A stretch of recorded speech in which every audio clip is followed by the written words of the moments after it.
22 of 2021 అంటే దీని సారాంశం ఏంటంటే ఈ రోజు నుంచి 10 రోజుల లోపల ఈ యొక్క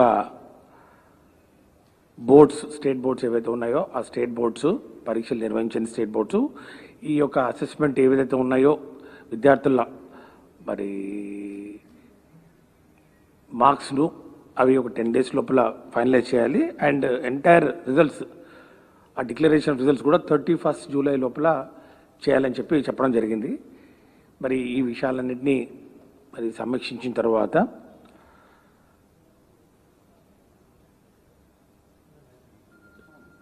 ఇంటర్మీడియట్ ఎడ్యుకేషన్ ప్రిన్సిపల్ సెక్రటరీ గారు మరి అట్లాగే secretary board of intermediate education వారు ఇచ్చిన సమాచారం మేరకు పరీక్షల నిర్వహణ మూల్యాంకనం మరియు ఫలితాల ప్రకటనకు కనీసం 40 రోజుల సమయంతో పాటు అదనంగా 15 రోజుల ముందుగా విద్యార్థులకు పరీక్షల టైం టేబుల్ యొక్క సమాచారం ఇవ్వవలసి ఉందని పేర్కొనడం జరిగింది. ఈ విషయాన్ని కూడా నేను గతంలో కూడా పదే చెప్పడం జరిగింది. 45 days పడుతుంది.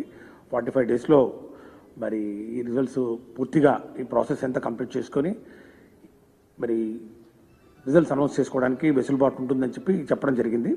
కానీ ఈరోజు సుప్రీంకోర్టు వారు ఇచ్చినటువంటి ఈ తీర్పు దృష్ట్యా గౌరవ అపెక్స్ కోర్టు వారి ఆదేశాల ప్రకారం నిర్ణీత కాల వ్యవధిలో అనగా 31st July నాటికి పరీక్షల ప్రక్రియ పూర్తి చేయడం సాధ్యం కాదు.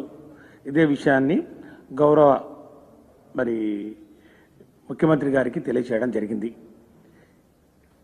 ఈ విషయం మీద పూర్తిగా మరి చర్చించిన తర్వాత పై విషయాన్ని ఈ యొక్క డెడ్ లైన్స్ ఏవైతే సుప్రీంకోర్టు వారు చాలా స్ట్రిక్ట్గా ఇంప్లిమెంట్ చేయాలని చెప్పడం జరిగిందో, ఎందుకంటే అంతకుముందు కూడా వాళ్ళు యూజీసీ అంటే ఉన్నత విద్యకు సంబంధించినటువంటి అడ్మిషన్స్ చేసే మరి అపెక్స్ ఇన్స్టిట్యూట్ ఏదైతే ఉందో వాళ్ళకు కూడా సుప్రీంకోర్టు వారు ఇన్స్ట్రక్షన్స్ ఇవ్వడం జరిగింది. UGC also will be issuing necessary instructions to ensure that the admission process by the colleges and institutions should commence only after the declaration of the results by CBSE and ICSE including the state boards. కాబట్టి UGC వాళ్ళు కూడా కాలేజెస్కు అంటే ఉన్నత విద్యకు సంబంధించి intermediate తర్వాత ఏవైతే courses ఉంటాయో డిగ్రీ కోర్సెస్ అన్నిటికీ కూడా 31st July డెడ్లైన్ తర్వాత ఇష్యూ చేయాలని చెప్పడం జరిగింది. కాబట్టి ఒక యూనిఫామిటీ వస్తున్నటువంటి పరిస్థితుల్లో మరి మన విద్యార్థులు కూడా ఇతర రాష్ట్రాల్లో కానీ మరి వేరే సంస్థల్లో కూడా ఈ అడ్మిషన్ తీసుకోవడానికి ఎలాంటి ఆటంకం కలగకుండా ఉండాలి. మరి ఈ యొక్క పరీక్షలు ఇంత టైట్ షెడ్యూల్లో 10 days ఇప్పుడు లోపల అండ్ 31st July లోపల నిర్వహించడం మరి వీలు కాని పరిస్థితుల్లో ప్రభుత్వం మరి board of intermediate education public పరీక్షలు థియరీ 2021ను రద్దు చేస్తున్నట్లు ప్రకటించడం జరుగుతూ ఉంది.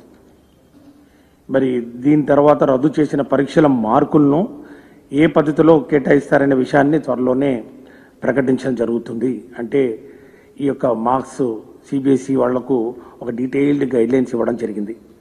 ఏ విధంగా ఈ అసెస్మెంట్స్ చేయాలి, ఏ మార్కులు పరిగణలోకి తీసుకోవాలి. ఇప్పుడున్న పరిస్థితుల్లో మన దగ్గర కేవలం intermediate second year practical examinations marks మాత్రమే అవైలబిలిటీ ఉన్న నేపథ్యంలో ఒక హై పవర్ కమిటీని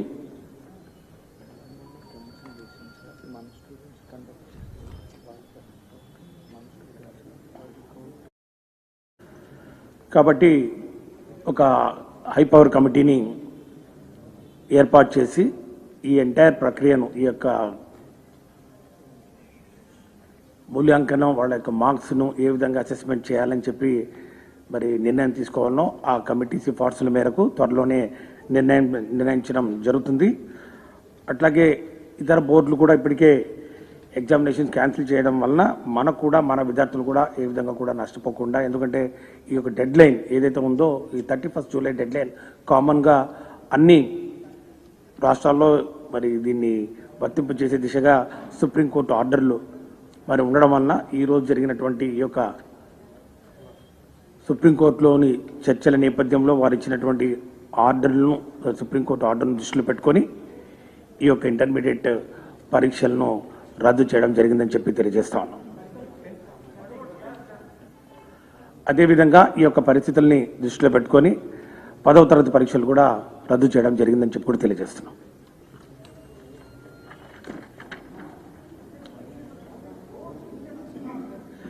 Absolutely, there is no indecisiveness on the part of the government right from the day one till today in the morning, right, including the affidavit filed before the Honorable Supreme Court.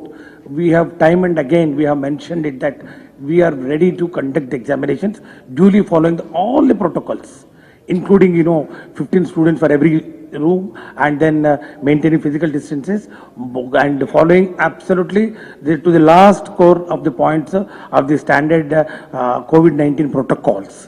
We have been telling very clearly, and this is the second best option available with the government.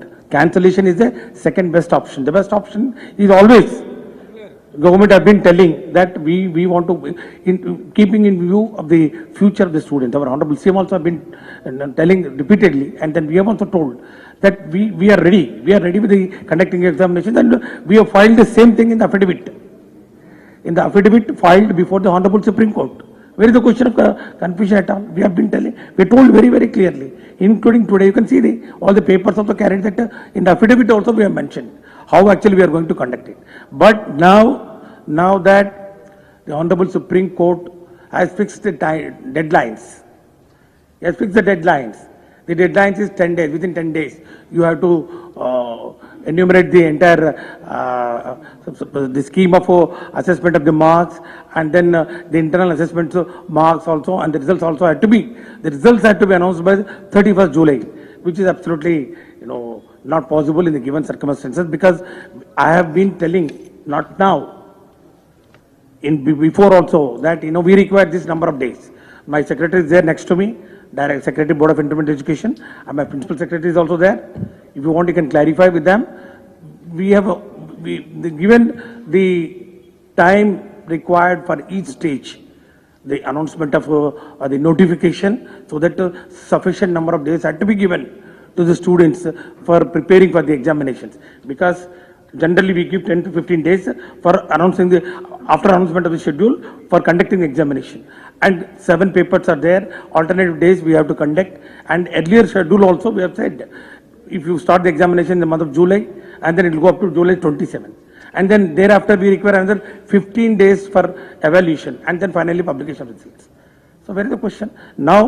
Since Honorable Supreme Court has given a ruling, and then today in the court they have given the orders that what is the time limit to be followed, and there is no option, and then our students should not be put to any inconvenience, because this is very ambitious time schedule of concluding the examinations. So in the best interest of the students, second option we have exercised, and then we are cancelling the examinations.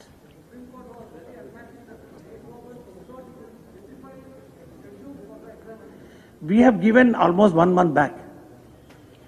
We have given the schedule. If you want, I'll give a copy of the schedule. The schedule for conducting of examinations, for intermediate examinations, has been given almost 15 to 20 days back, and then it will be commencing from July 7th. The entire state knows about it. It was there. We have published the schedule. It was there. The schedule is very much there on record. And then why Supreme Court never asked the schedule? Supreme Court only asked, how are you going to conduct the examinations? We told them. How are you going to conduct the examinations? We told, like all the steps that are required to be followed. Step 1, step 2, step 3, how many, schedule. The schedule, timelines, everything is there. We have mentioned it. There is absolutely no ambiguity at all. You ask anybody, all the press here, and then how many times I have come before the press, and then how many times I have mentioned, did I ever mention that we are having 2 minds and all? I have never said that. It's only when Supreme Court intervened, it's only when Supreme Court said that, why you are going to conduct the examination, then also